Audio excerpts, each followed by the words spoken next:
Fip, fap, fum. Nonsense words do have a place in phonics instruction, but when and how? In this video, I'm going to share some tips and strategies for using nonsense words to help your students become more accurate readers. First of all, what's a nonsense word? Well, just like it sounds, a nonsense word is a made-up word, so it's not a real word. And why do we use them? We use them so that we can know if kids are really applying their decoding skills when reading and not just guessing or reading words by recognition, words that they've already learned. Should we practice them?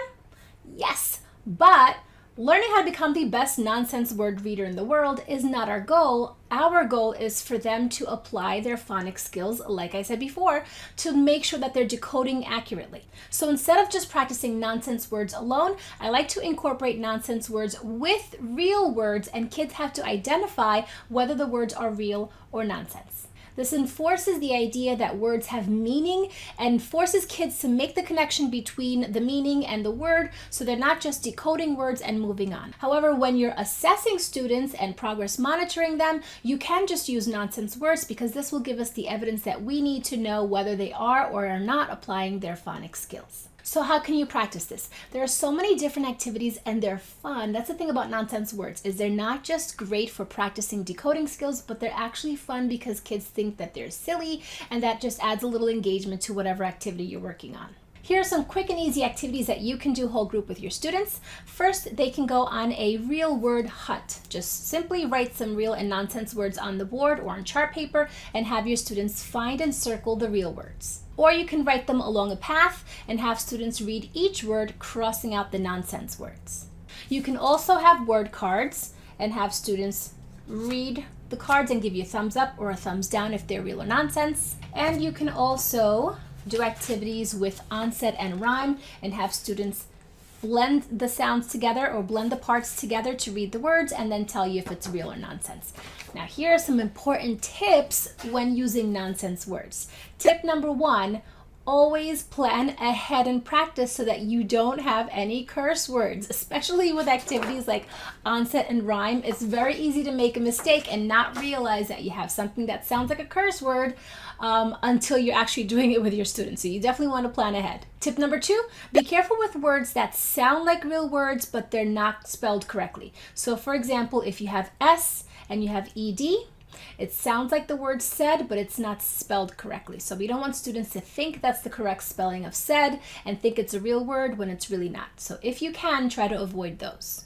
And tip number 3, only use phonics skills that your students have learned or that they're learning. So if my students are on a CVC level and they haven't yet learned digraphs, then I would focus and use only CVC words with short vowel sounds. Unless I'm teaching them and I'm focusing on digraphs, then of course I would incorporate those.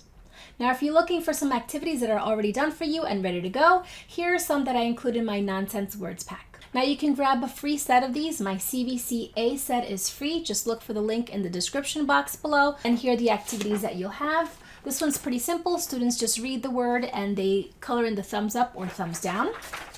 You can have them color with green and red if you want. So green for thumbs up and red for thumbs down. It's a nonsense word. Color by code is a student favorite, so they color the picture depending on whether it's real or nonsense. And what I love about that is you can quickly see at a glance if they made any mistakes. Another activity is the real or nonsense path. So they read all the words and they find the real words and they color them in to make the path. And each activity has a different picture. So this one is get the bone to feed the dog. It might be get the scuba diver to the treasure, different fun things like that. And here's a little tip for this activity. Sometimes kids can get frustrated if they color in a box and they make a mistake, but they realize it after. So have them go through the maze, just making a little tiny dot. And then after they complete the maze, then have them go back and color those spaces in. So that way, if they make a mistake, it's not a big deal. They can erase it, or it's just a little dot that's barely noticeable. Here's a little onset and rhyme. So spin, read, and write. Now I have transparent spinners that I just place right on top of these that I got from Amazon, but you can use a pencil and paper clip. If you're not sure how, just comment below and I'll give you directions. Or actually in your free set, there are directions with a picture in there to help you. And then students can just spin the two wheels. If they make a real word, they write it in one column. And if it's a nonsense word, they write it in another. Now here's a tip for this. Where did I put?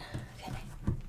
Since they're spinning two wheels here, they might forget which one they landed on if they're not using two spinners. So you can use these little translucent chips and have them spin and place it wherever it lands. Oops, I dropped that one, but you get the point.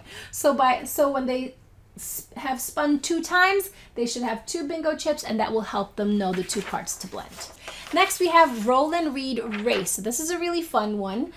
Each page has different characters that are racing across, and students are just going to need 1 die. And if they roll, you'll see if you look up close, they roll number 3, they read the next word on this for this racer. If they roll a number 6, they read this row right here, and so on until one of them gets the trophy. And I have them color code. It says right here, if it's a real word, color green. If it's a nonsense word, color orange. Another thing that you can do if you want to reuse these activities is place them in a plastic sleeve. And so then students can, oh, this makes it really fun. If you have, I can't find my little cars right now, but you can use a mini car if you have it, or even these little translucent chips again. Have them place one on each little racer, and then as they read, they just move that chip or the car across. If they read any nonsense words, they can just cross them out with a dry erase marker so the paper doesn't get damaged, and you can reuse this over and over. So there you go, some quick activities to use nonsense words with real words to make sure that kids understand you have to connect the meaning to the word. You can't just guess or decode simply and keep reading. You have to understand what you're reading. I hope that these tips were helpful to you. Make sure to comment below if you're going to try any of these. Don't forget to grab your freebie in the description box, and don't forget to like and subscribe to my channel for future videos. Thanks so much for watching.